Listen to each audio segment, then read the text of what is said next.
back, Week 9, Fantasy Football Fanatics. Caine the big dog Tsutsui, riding shotgun. Ryan the champ Waltman. How you doing?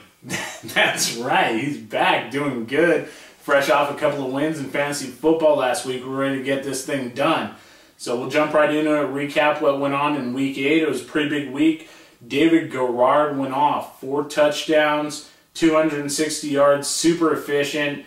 No picks, looked really solid. Drew Brees looked good again last week, over 300 yards, 2 touchdowns, a pick, but only a couple of sacks against that really stout Pittsburgh defense. Good enough to make his team win. Yeah, you can't complain about that. Nope. You know what else looked good was Matthew Stafford, back from injury.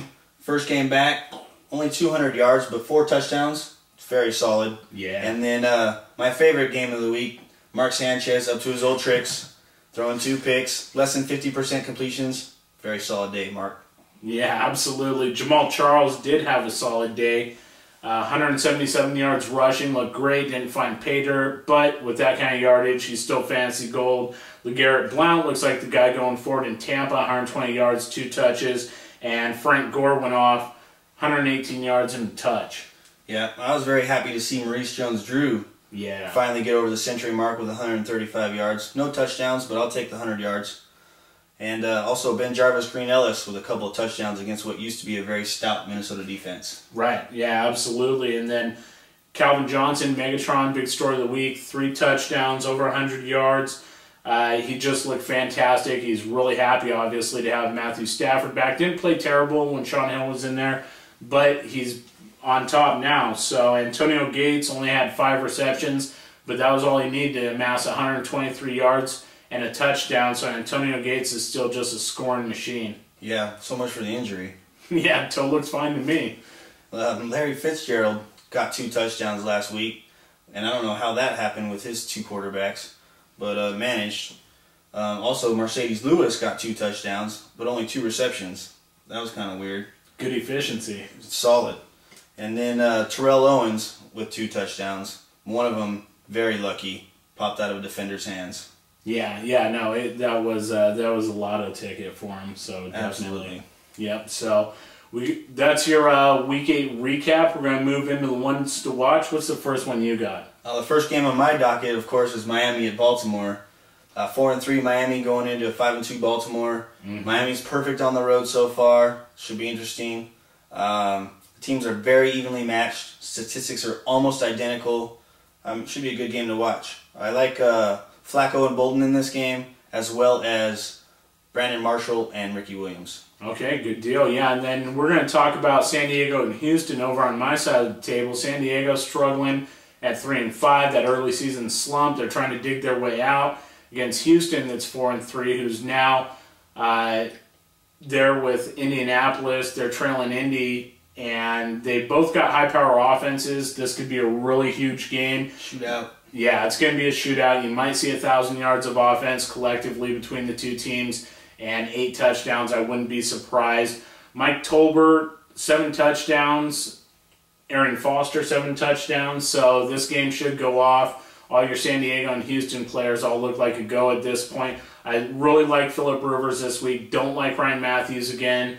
And I really like Andre Johnson, and I really don't care for Owen Daniels. Hasn't done a whole lot. Doesn't look like himself from last year, so I'm not a big fan of Owen Daniels, but I like the other guys here. Can't blame you there. In the afternoon game, I like KC at Oakland. Should be a good game. It's been quite some time since both these teams have been competitive. Right. KC's 5-2. Oakland's 4-4. Should be a hard-hitting physical game. Both teams like to run the ball. Dwayne Bowe's been emerging, 5 touchdowns in his last 3 games. Wow. And then I also like Jamal Charles. Matt Castle's a little iffy in this one.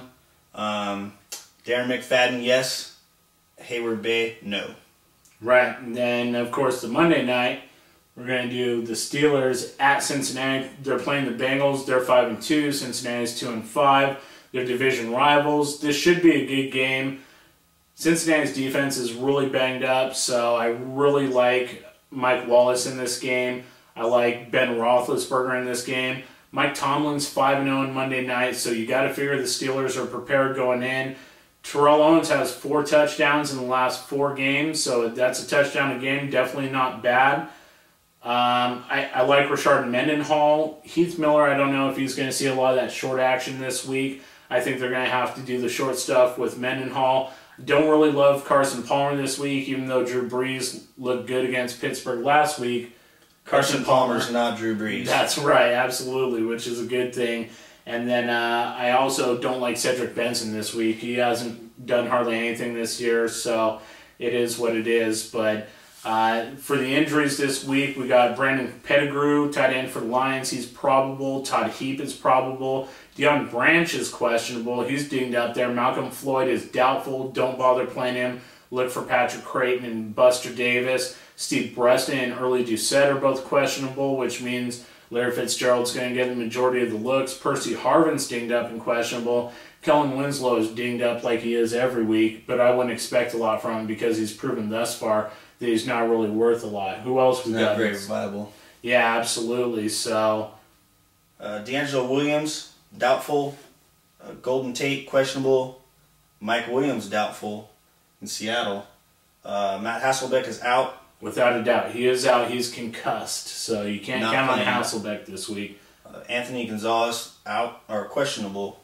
Austin Collie, questionable. Deshaun Jackson's going to play. Says questionable, but he's going to play. Zach Miller's questionable, but he's going to play.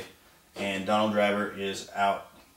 Yeah, and then on bye, this is the second 6-team bye this week. We got the Broncos, Jaguars, 49ers, Rams, Titans, and Redskins all on bye. So some of your firepower is definitely being left on the shelf this week. You're going to have to probably take a little gamble and play some of those guys that you maybe wouldn't normally play in a given week, but that's what happens in weeks 8 and 9. So that's what we got for you. Stay tuned for part 2. Come on back, get all the tips and tricks. Come see who's the champ, who's the chump, and find out who's my dog and who's in the doghouse. See you soon.